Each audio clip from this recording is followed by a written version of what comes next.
Welcome back to another edition of the Big Ten Morning Minutes. I'm your host, Michael Chen. Give me a follow on the Twitter machines at MFC2123. It is Tuesday, March 12th, 2019, and yesterday the Big Ten announced the Players of the Year Conference Awards for the basketball programs, and we'll start off with that on the hardwood. Michigan State guard Cassius Winston, Player of the Year, and well-deserved. Winston was absolutely fantastic all year, and not a surprise on that end. Defensive Player of the Year ended up being Penn State's Josh Reeves. Freshman of the Year, I think this one was pretty much wrapped up by the middle of the season as well. It was Ignas Brazdeikis from the University of Michigan. Absolutely fantastic freshman season. Sixth Man of the Year, Xavier Tillman off Michigan State. Obviously, Spartans are going to be looked at very highly when they finished atop the conference. And then Coach of the Year goes to Matt Painter. I thought Painter did a fantastic job this year. Lost a lot of players from last year's squad, and didn't seem like the Boilermakers missed a beat at all this past season. So Painter is the Coach of the Year. And we'll start off with the first team All Big Ten. I'll let you know which ones were unanimous selections. There were two of them on the first team. Player of the Year, Cassius Winston, alongside my second runner-up for Player of the Year, Carson Edwards for Purdue. I thought both of those players this season were absolutely fantastic. And joining them was Maryland forward Bruno Fernando, Lamar Stevens from Penn State, and Ethan Happ from Wisconsin. And a quick note on Happ, three-time first-team Big Ten, first time in Wisconsin's history that basketball player has been named three times. So quite a decorated career for the big man from Wisconsin. I'm sorry, this is the coaches, by the way. The second team ended up being Romeo Langford from Indiana, the fantastic freshman, Anthony Cowan from Maryland, Brazdeikis from Michigan, Xavier Simpson from Michigan as well, and Jordan Murphy from Minnesota. Saw a few games for Minnesota, and Murphy was absolutely fantastic, so not really surprised that he made the second team.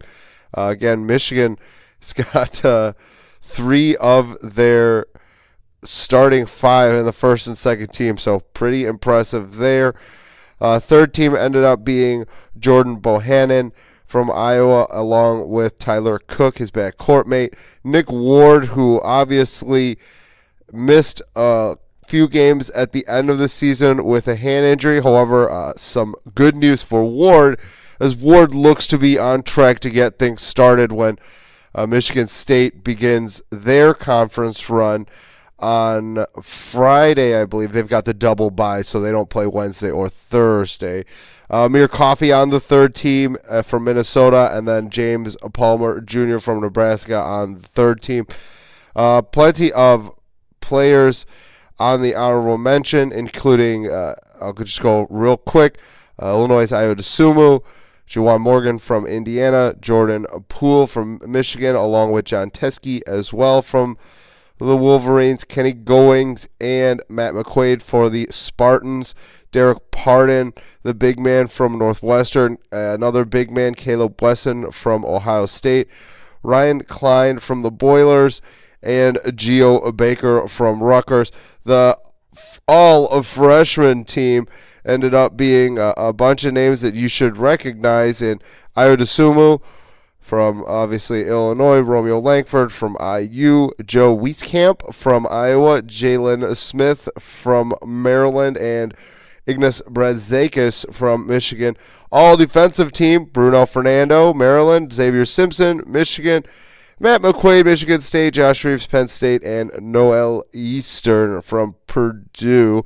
Moving over to the interesting sportsmanship award honorees. They haven't released who's going to win that, but plenty of players on here, and big-time players as well. It's not just guys who are sitting at the end of the bench who don't get to play much. You're looking at big names here, including Bruno Fernando, Cassius Winston, and Derek Pardon. So they're not small names on the Sportsman Award honoree. So congratulations to those players. Won't get too much into that. The media first team ended up being 2 unanimous selections, the same exact 2 that the coaches selected in Winston and Edwards. They also have Bruno Fernando and Ethan Happ on their first team. However, the one difference is going to be Jordan Murphy. He made the first team for the media as opposed to coaches making the second team. Second team, you're looking at Tyler Cook from Iowa, Anthony Cowan from Maryland, Brett Zakis again from Michigan, along with Simpson from Michigan, and Lamar Stevens for Penn State. Third team, you got Romeo Langford and Juwan Morgan from Indiana, Nick Ward from the Spartans, Amir Coffey from Minnesota, and James Palmer Jr. from Nebraska.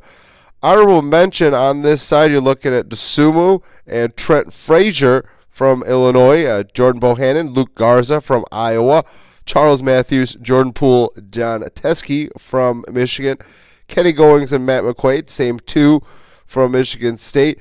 You have added Vic Law along with Derek Pardon for the Wildcats, Caleb Wesson, same guy for the Buckeyes, Josh Reeves as well, Ryan Klein also, but they're adding Matt Harms on this one for the Boilers. Geo Baker made it here as well, but you can add Eugene Omariu from Rutgers also, and Demeric Trice didn't make it for the coaches, but made it for the media. And then the media's player of the year, exact same as Cassius Winston. Freshman of the year, exact same, Ignas Bredzakis. And coach of the year, surprise, surprise, exactly the same in Matt Painter. So congratulations to all the conference award winners there.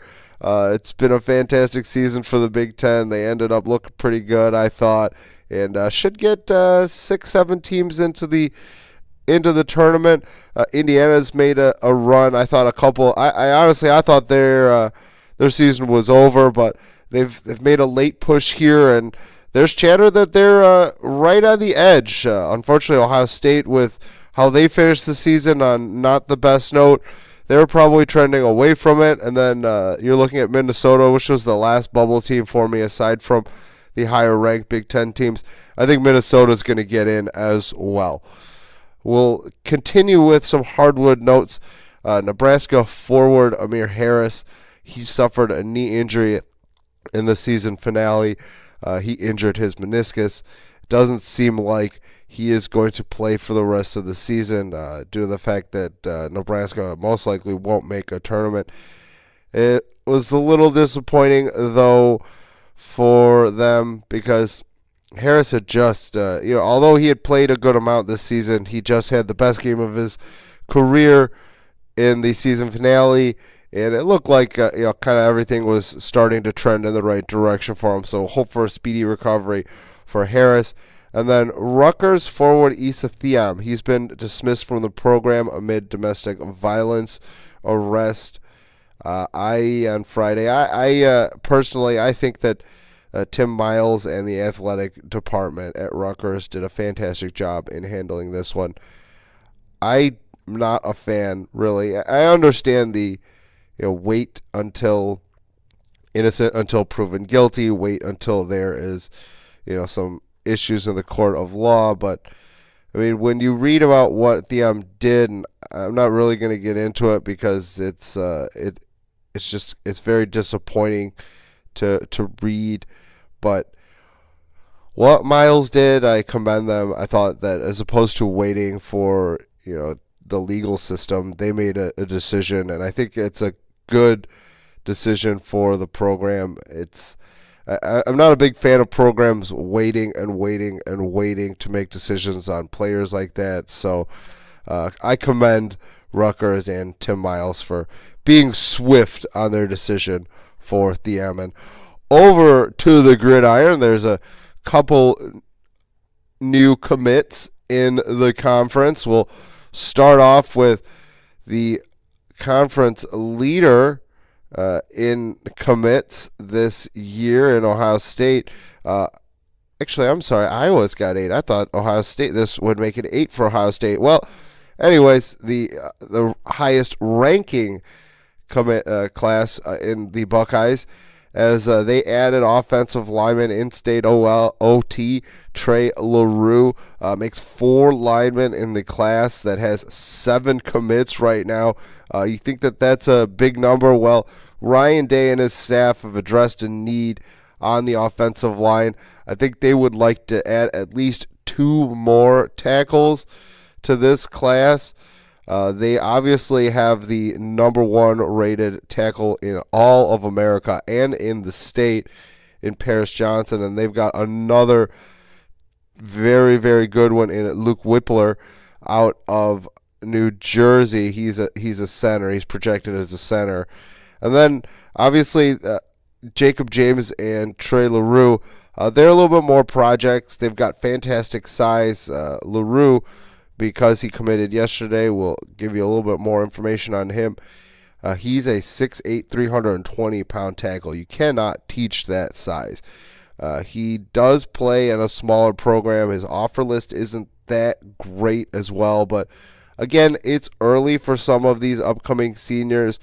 Camp circuit hasn't gone around, and a lot of these guys haven't even been ranked by some of the major services as well. So although their recruiting ranking might be a little lower than what you normally expect to see out of the Buckeye program, I still think that it's not a reach, even though, LaRue might not see the field for a few years. But I think that with the low numbers that Ryan Day had in his offensive line group, I think he wanted to just say, hey, you know what, I need bodies. And even if it's a project, even if LaRue might not see the field for a few years, I still want him in the room learning the system, getting stronger, and working on technique. Northwestern was the other school yesterday that added a commit. And, surprisingly, the Wildcats are off to a very, very good start for the 2020 class. Yesterday, it was in-state tight end Hunter Welching, 6'4", 210-pound tight end. Obviously, 210, a little light for a blocking tight end. So I believe Welching is a little bit more of a receiver. Puts the Wildcats at 5 commits for the class. Nationally, they are 22nd.